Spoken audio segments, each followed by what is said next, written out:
नमस्कार। देश काल में आपका स्वागत है। मैं हूं मुकेश कुमार। दोस्तों, पीएमओ से हीरेन जोशी की विदाई की खबर को 48 घंटे होने जा रहे हैं, मगर गजब का सन्नाटा छाया हुआ है। पीएमओ की तरफ से कोई जानकारी नहीं दी गई है। सरकार खामोश है। यहाँ तक कि सत्तारूढ़ बीजेपी, जो कि हर मौके पर बहुत वाचाल नज़र आती है, बहुत आक्रामक दिखती है और बहुत सक्रिय दिखती है, वो भी खामोश है।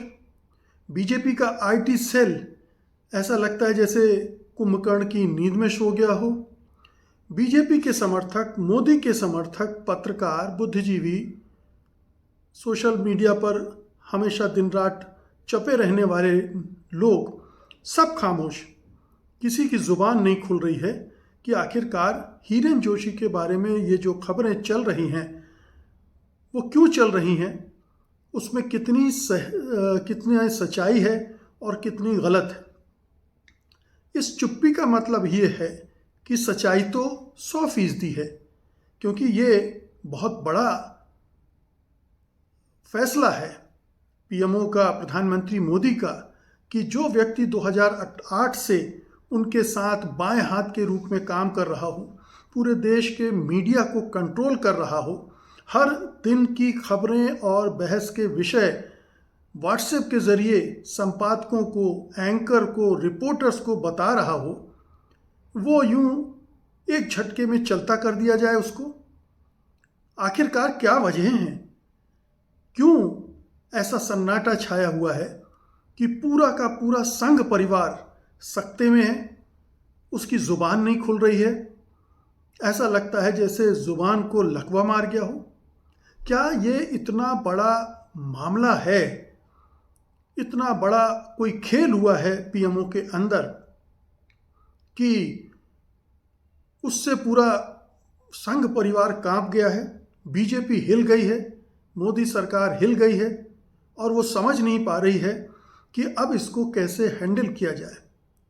नॉर्मली तो होता ये है कि इसकी पूरी प्लानिंग होती है।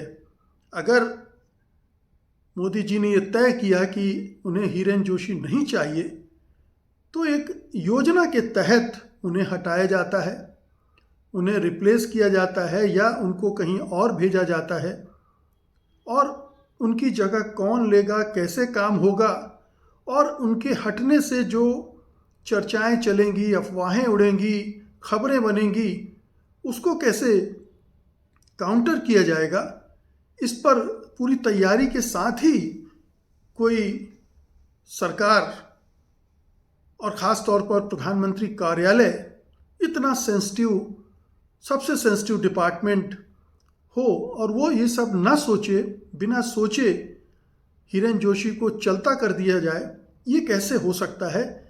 ये बड़े लोगों को, बहुत सारे लोगों को समझ में नहीं आ रहा है। मेरे भी समझ में नहीं आ रहा है कि ये सब हो क्यों रहा है।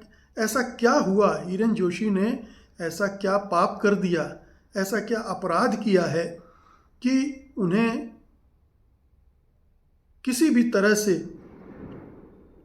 उनके बचाव का कोई रास्ता नहीं छोड़ा गया, या उन्हें किस तरह से पीएमओ से अलग किया जाए ताकि पीएमओ विवाद में न फंसे? क्योंकि पीएमओ के विवाद में फंसने का मतलब है कि प्रधानमंत्री का विवाद में फंसना, प्रधानमंत्री पर सवाल उठना, और यही हो भी रहा है।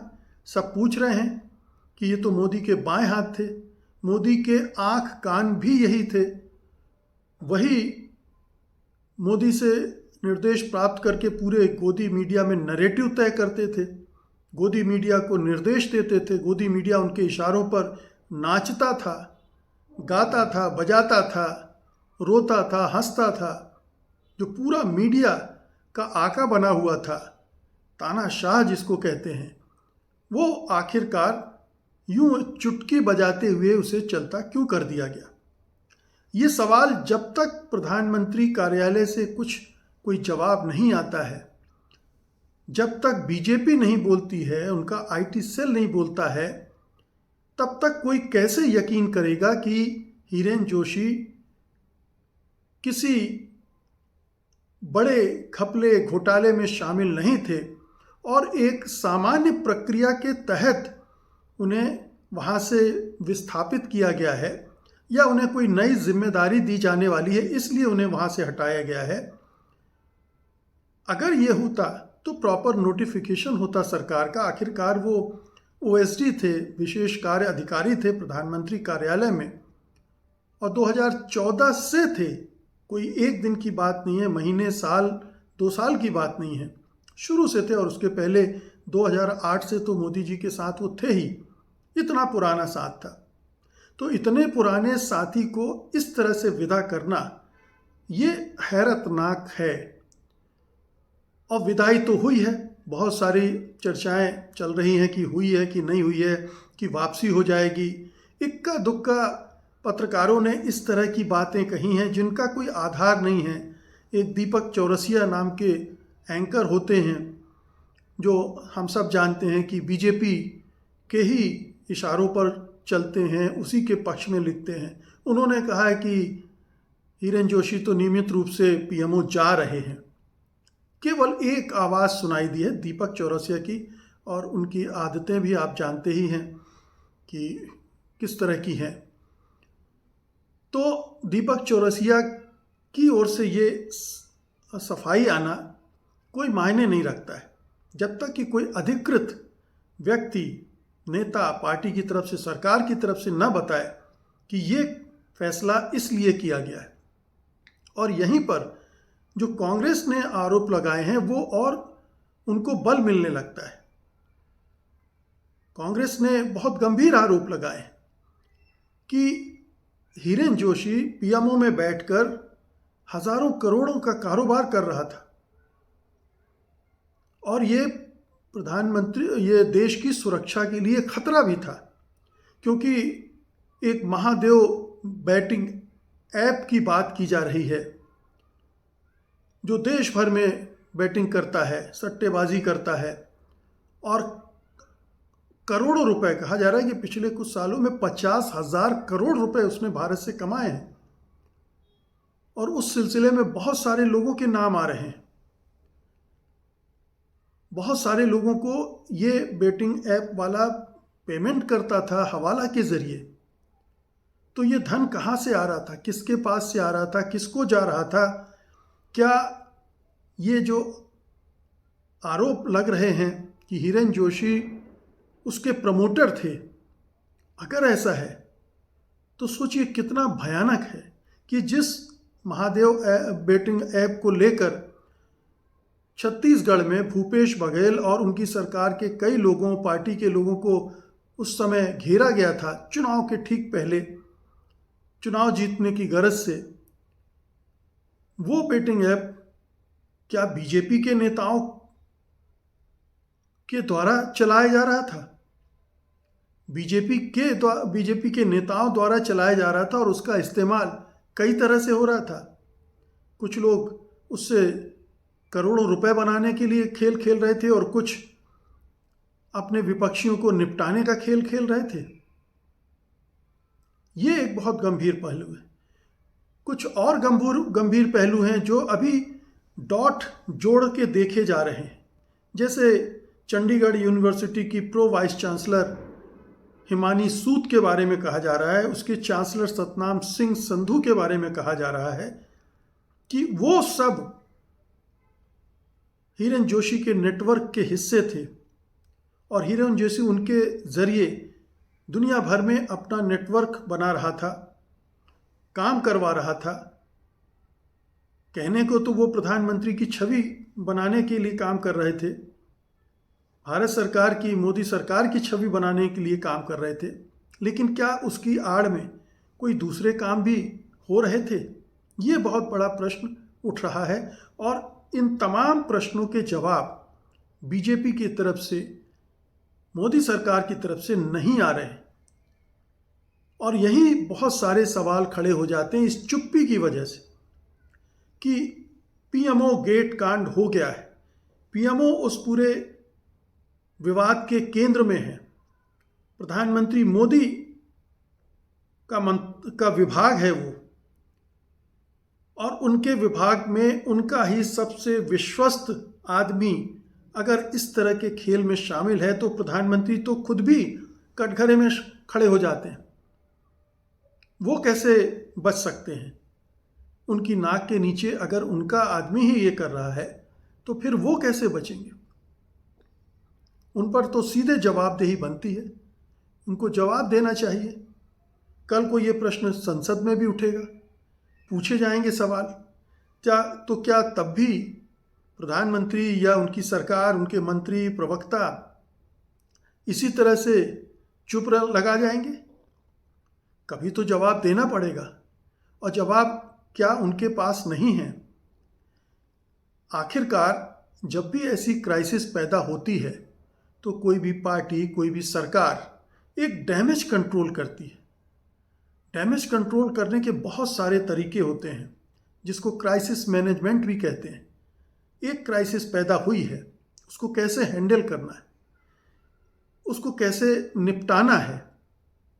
लेकिन ऐसा करने के बजाय हम देख रहे हैं कि वो क्राइसिस और डीपेन हो रही है और फैलती जा रही, गहरी होती जा रही, क्योंकि प्रसार भारती के सीईओ नवनीत सहगल की भी छुट्टी हो गई है। उन्हें भी हटा दिया गया है, इस्तीफ़ा ले लिया गया उनसे साल भर पहले ही। चलिए, वो तो ब्यूरोक्रेट थे, हो सकता है कि उन्हें कोई और जिम्मेदारी दे दी जाए। सभी सरकारों के साथ वो मिलकर खेलते थे और बहुत ही घाक किस्म के ब्यूरोक्रेट थे। तो नवनीत सहगल का मामला, हालांकि ये सब सारी चीज़ें जोड़कर देखी जा रही। एक और बहुत सीनियर जर्नलिस्ट का नाम भी चल पड़ा है, जिसके कई चैनलों में स्टेक हैं, कई चैनलों को शुरू करने में और उनके लिए लाइजनिंग करने में मोदी सरकार के साथ एक शर्मा जी हैं, उनका नाम भी आ रहा है। उनका क्या होगा? और भी नाम खुल रहे हैं क्या? क्या कोई अंदरूनी जांच पीएमओ ने शुरू कर दी है इन तमाम चीज़ों पर? और वो अंदरूनी जांच कहाँ तक जाएगी? कौन कौन उसके लपेटे में आएंगे? तो क्या ये बीजेपी और प्रधानमंत्री मोदी के लिए एक सबसे बड़ा धर्म संकट का समय है, जहां उनकी विश्वसनीयता, उनकी प्रतिष्ठा, उनकी साख जो बहुत ही पहले ही गिर चुकी है, उस पर और भी बड़ा खतरा, प्रश्न चिन्ह लग गया है? पूरा देश तो पूछ ही रहा है, हीरेन जोशी का क्या हुआ? हीरेन जोशी पीएमओ में हैं या नहीं हैं? अगर नहीं है तो क्यों नहीं है? क्या कारण है उनको हटाने का? इस बारे में सरकार स्पष्टता के साथ क्यों नहीं बोल रही है? टाल मटोल क्यों कर रही है? चुप्पी क्यों है उसमें? कब जवाब देगी वो? और क्या ये जो गंभीर आरोप लग रहे हैं, कांग्रेस ने जो खुली चुनौती दे दी है कि हम, अगर आप खुलासा नहीं करोगे तो फिर हम सबूत लेकर आएंगे, हम बताएंगे कि क्या हो रहा था। तो प्रधानमंत्री और पीएमओ और बीजेपी और मोदी सरकार बहुत बुरी तरह इस कांड में फंस गए। इस कांड से निकलना, हालांकि हमने देखा है कि इस तरह के मामलों में आम तौर पर ये सरकार करती है कि चुप्पी साध लेती है, कोई जवाब ही नहीं देंगे। हम कोई जवाब ही नहीं देंगे, हम जवाबदेही मानते नहीं हैं, हम लोकतांत्रिक नहीं हैं, हम निरंकुश हैं, तानाशाह हैं, हम जो चाहेंगे करेंगे। आपको सवाल पूछना हो, आप सोशल मीडिया यहाँ वहाँ पूछते रहिए, जवाब हम नहीं देंगे। अगर ये रवैया है तो हो सकता है कि कुछ समय बाद ये चर्चा धीरे धीरे खत्म हो जाए, लेकिन इससे संदेह बढ़ जाएंगे। जो प्रधानमंत्री ये कहता रहा है कि ना खाऊंगा ना खाने दूंगा, और खाने दूंगा के बहुत सारे उदाहरण देश भर में अब इकट्ठे हो गए हैं, क्या ये वाला मामला भी उसी में जुड़ेगा? अब प्रधानमंत्री तो, जब उनका बायां हाथ ही ये काम में अगर संलग्न था, लिप्त था, तो फिर उनके पास ईमानदारी से इस वाक्य को दोहराने का कोई मौका ही नहीं बचता है। मज़े की बात यह है कि अब मीडिया में एक मजाक चल पड़ा है, हीरेन जोशी चले गए, अब हमारे एंकर, रिपोर्टर, संपादक चैनल कैसे चलाएंगे? कहाँ से खबरें ढूंढेंगे? क्योंकि उनकी बुद्धि को तो बंद कर दिया गया है, उनकी पत्रकारिता नष्ट कर दी गई है। वो रिमोट कंट्रोल से ऑपरेट हो रहे थे, वो एक तरह के रोबोट बन गए थे, जो ऊपर से आदेश आता था उस हिसाब से सारे काम कर रहे थे। अब उन्हें पत्रकारिता की आदत नहीं रही, तो उन्हें ऊपर से निर्देश चाहिए। हो सकता है कि प्रधानमंत्री उसका इंतज़ाम कर रहे हों, हिरेन जोशी का कोई रिप्लेसमेंट आ जाएगा, क्या पता आईटी सेल के प्रमुख अमित मालवीय ही वहाँ बैठा दिए जाएं और फिर वो पूरे मीडिया को संभालें, गोदी मीडिया को निर्देशित करें। ये भी संभव है, लेकिन अभी तो ये चर्चाएं हैं, ये मजाक है, प्रयास है कि गोदी मीडिया परेशान है, गोदी मीडिया के एंकर पत्रकार परेशान हैं कि वो करें तो क्या करें, कैसे करें। हम तो ऊपर देखते थे, वहाँ से क्या आ रहा उसके हिसाब से तय करते थे कि कौन सी खबरें बनानी है, कौन सी ड्रॉप करनी है, कौन से विषयों पर चर्चा करानी है और उन चर्चाओं में किन मेहमानों को बुलाना है, किन को नहीं बुलाना है। तो ये पूरा एक तंत्र एक्सपोज हो गया है और पीएमओ एक्सपोज हो गया है। जहाँ इतनी बड़ी घटना होती है तो आप समझ लीजिए कि इस सरकार में देश की सुरक्षा कितनी चाक चौबंद है। चौकीदार सोया हुआ है, जाग नहीं रहा है। अगर जाग रहा होता तो ये सब ना होता। बहुत बहुत शुक्रिया आपका, धन्यवाद, नमस्कार।